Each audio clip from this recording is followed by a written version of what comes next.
A Facebook post about Eala got over 13,000 reactions and more than 1,000 comments in a matter of days. It claimed she'd just accepted a $45 million endorsement deal from Wilson, one of the biggest tennis brands on the planet, and that she'd turned around and said she'd give that money away to people in the Philippines who needed it more than her. It felt like the perfect story. A humble young star turning down personal wealth for her country. There was just one problem.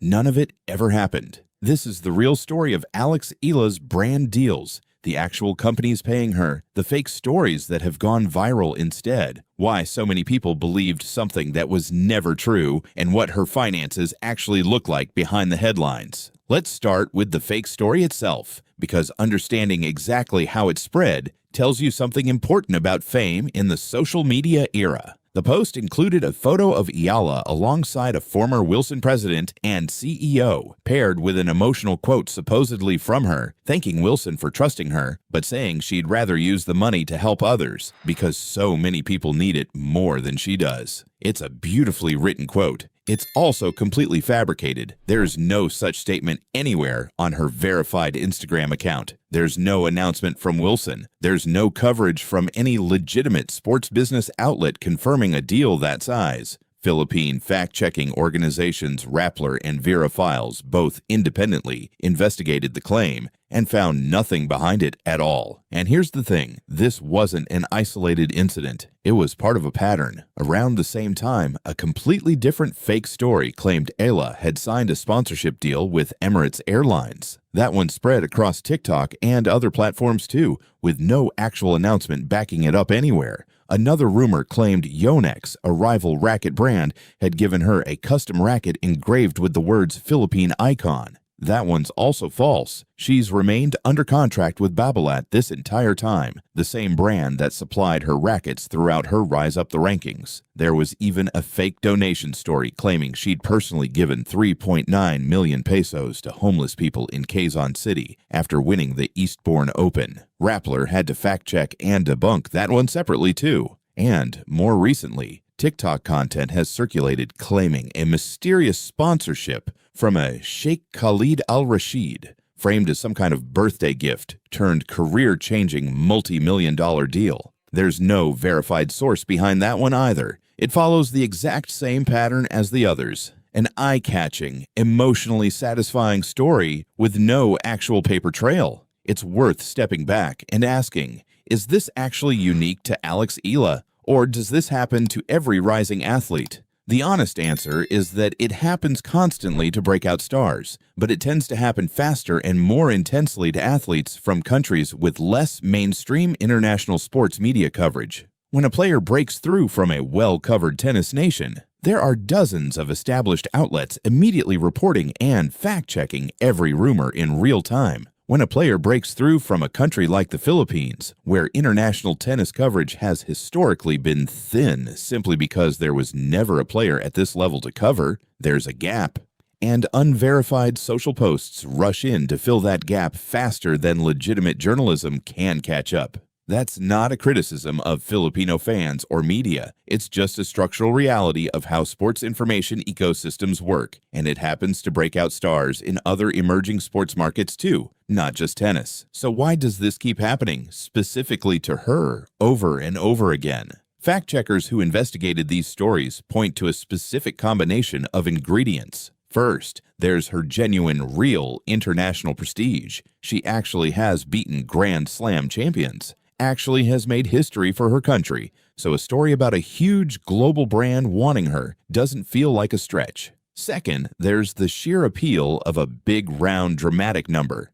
$45 million is the kind of figure that makes people stop scrolling and share immediately before anyone stops to check if it's real. And third, there's genuine national pride. Filipinos want to see one of their own recognized on the biggest stages by the biggest brands in the world. And that emotional investment makes people want these stories to be true, which makes them spread faster than anyone can correct them. Now let's actually talk about her real endorsements, because ironically, the true story is genuinely impressive on its own, without needing to invent anything. Her longest-standing partnership is with Nike, who have supplied her apparel and footwear since she was still a junior player, years before anyone outside tennis circles knew her name. That's worth pausing on because it means Nike identified her as a talent worth backing long before her breakout results arrived. A bet that's now paying off spectacularly for them, since she's become one of the most talked about young players in the sport. Babolat has been her racket sponsor throughout her rise, the brand behind the Pure Aero racket she's used on her way to beating multiple Grand Slam champions. For a racket manufacturer, having your equipment in the hands of a player who's beating the very best players in the world on the sport's biggest stages is exactly the kind of visibility money can't easily buy. Every time a commentator mentions her racket brand during a Grand Slam broadcast, that's organic advertising most companies would pay enormous sums to manufacture artificially back home in the Philippines. She's built relationships with some of the country's biggest institutions, and these deals tell a slightly different story than the global sportswear brands. Globe Telecom signed her as an ambassador when she was just 8 years old, a relationship that's now lasted well over a decade. Think about what that means. A telecommunications company made a bet on an 8-year-old girl playing tennis more than a decade before she'd ever beaten a top 10 player or reached a Grand Slam seeding. That's not a reactive sponsorship chasing a viral moment. That's a genuine long-term partnership that's simply grown alongside her, the way a family friendship deepens over years, rather than a business transaction closed overnight. The Bank of the Philippine Islands features her as an endorser, specifically promoting discipline and financial literacy. A natural fit given her own career story. A young athlete who's had to manage prize money, travel costs, coaching fees, and career planning from a very young age, turned into a genuine advocate for financial responsibility. She's also an ambassador for Milo Philippines, a brand with deep roots in Filipino youth sports development, which makes her an especially fitting face given her own story of grassroots development, starting on a court with her grandfather. And in July of 2025, she was introduced as the face of Locally Juice, rounding out a portfolio that spans banking, telecommunications, sportswear, equipment, and consumer goods. None of these deals involve a single shocking 9-figure headline number, but stacked together, they represent something more valuable than one viral rumor. A steadily growing, genuinely diversified sponsorship portfolio, built brand by brand over years, as her results on court have actually justified it. Let's talk numbers for a second because this is where the real financial picture becomes genuinely interesting, separate from any sponsorship deal entirely. Her career prize money is reported at somewhere around $1.7 million as of this year, built up through a combination of Grand Slam appearances, WTA 1000 events, and smaller tour-level tournaments. In 2026 alone, she's already earned over $870,000 in prize money,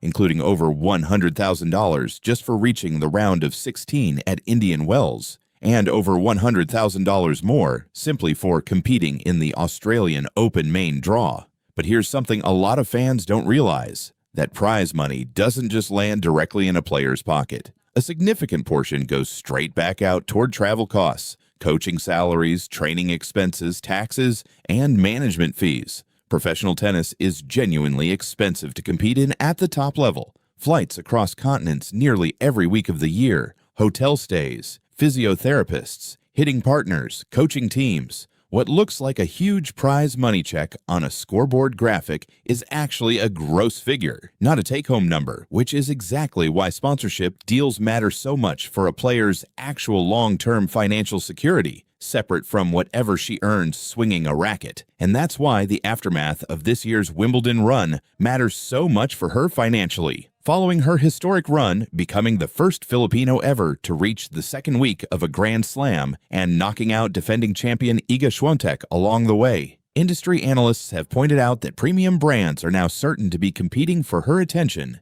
Eala's situation looks different in an important way. She's remained healthier and has kept playing a fuller schedule since her own breakthrough at the Miami Open back in 2025, which makes her a steadier, more consistent bet for sponsors thinking long-term. Sponsors generally prefer predictability over pure hype because a partnership works best when the athlete is actually visible, playing, and winning consistently.